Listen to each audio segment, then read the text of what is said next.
Good morning, everybody. I'm just here to read chapter 11 of Codename Bananas, and chapter 11 is called Bang.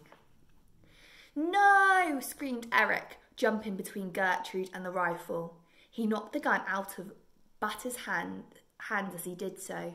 Bang! A shot rang out. The bullet exploded through the snack bar roof. Boof! Whoop! Cried the gorilla. Gertrude was terrified and charged at Batter. Their heads clonked together. Doink! Both fell to the ground, knocked out cold. What on earth did you think you were doing, boy? Shouted Sid. I was just trying to save Gertrude, protested Eric. You could have got yourself killed. Killed! I'm sorry. And now we're in deep, deep doo-doo. Eric looked down at the pair sprawled on the ground. Do you think they're all right? He asked. Gertrude or Batter? Asked Sid. Well, the boy hesitated. I was thinking of the gorilla. Come on, we need to sort both of them out. That is what they did. They found a large wheelbarrow, normally used to ferry dung around the zoo.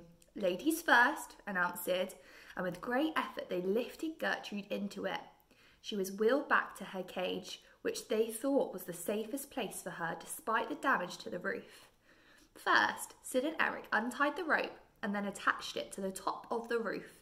Next, using the branches of a nearby tree as a pulley, they hoisted the top of the cage back into position. Then, to stop it from falling down again, they tied it off round the trunk of the tree. To hide the damage, they put some hay and twigs around the top of the cage so you couldn't see where the roof had been torn off. So there they are there. Carrying Gertrude. Finally, they wheeled Gertrude into her cage, gently lifted her out of the wheelbarrow and set her down on a bed of straw. The gorilla snored away. She looks peaceful when she sleeps, remarked Eric. Let's get out of here before she comes to, replied Sid. That was a nasty bump to her head. She might wake up in a foul mood. Gertrude's never in a foul mood.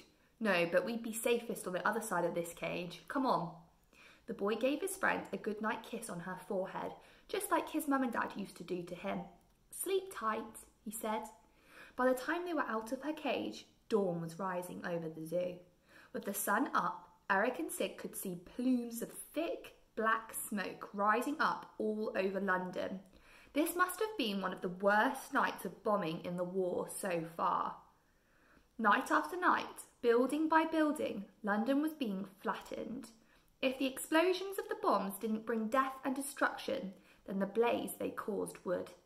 So many buildings in London would now be nothing but a blackened shell. Looking up at the sky above inked with smoke, Eric felt lucky to be alive. Although he was meant to be tucked up in bed at his grandma's house, perhaps the zoo was the safest place to be after all. Now, Eric and Sid had to act fast. Soon, more and more people who worked at the zoo would be arriving. They would be asking questions as to why the night watchman was sprawled out on the ground. When they finally got back to the snack bar to deal with Batter, the man and his rifle were nowhere to be seen. He's gone, called out Eric. Oh no, I haven't, said Batter as he stepped out of the shadows. You two are in ginormous trouble. Hey, thanks for listening.